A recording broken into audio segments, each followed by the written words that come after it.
Ils sont myopes et voient en noir et blanc.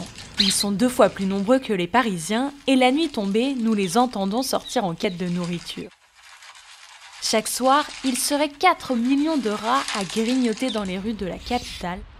Mais la vie de ces rongeurs est loin d'être tranquille, surtout quand des citadins décident de les traquer.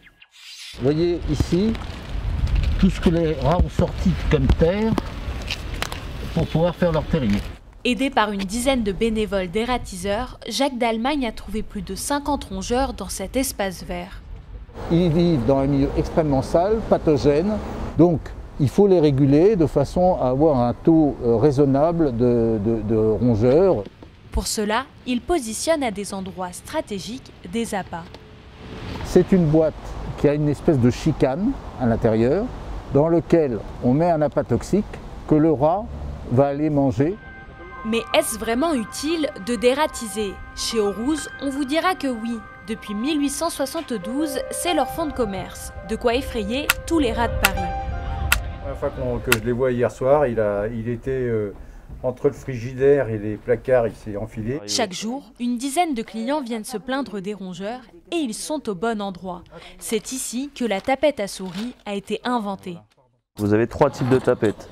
Donc là, c'est du bois. Généralement, c'est une seule utilisation. Après, vous avez la fer. Donc là, vous pouvez faire plusieurs utilisations. Il suffit juste de la rincer. Et la plastique, là, celle-là, elle est plus chère, mais elle est plus simple à mettre en place. Et puis, on peut la réutiliser. Ces outils sont simples d'utilisation et prisés par les Parisiens pour qui le rat n'a pas bonne presse. Ça fait peur.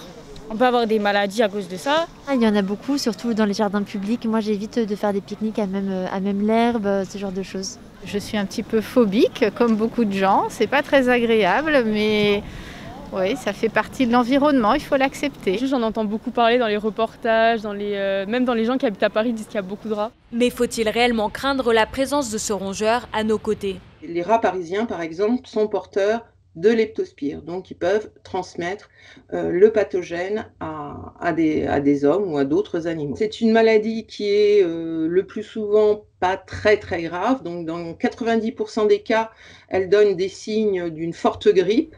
Le risque de transmission reste donc minime et le rat a ses défenseurs. En 2016, pour dénoncer une campagne de dératisation de la ville de Paris, Josette Benchetrit a lancé une pétition qui a recueilli 17 000 signatures. Ils mangent des tonnes et des tonnes de détritus. En fait, ils permettent de ne pas avoir des grosses catastrophes dans nos égouts. Ils nous nettoient les égouts. Si les rats pullulent, c'est parce qu'ils se reproduisent vite. Tous les mois, ils sont 8 fois plus nombreux.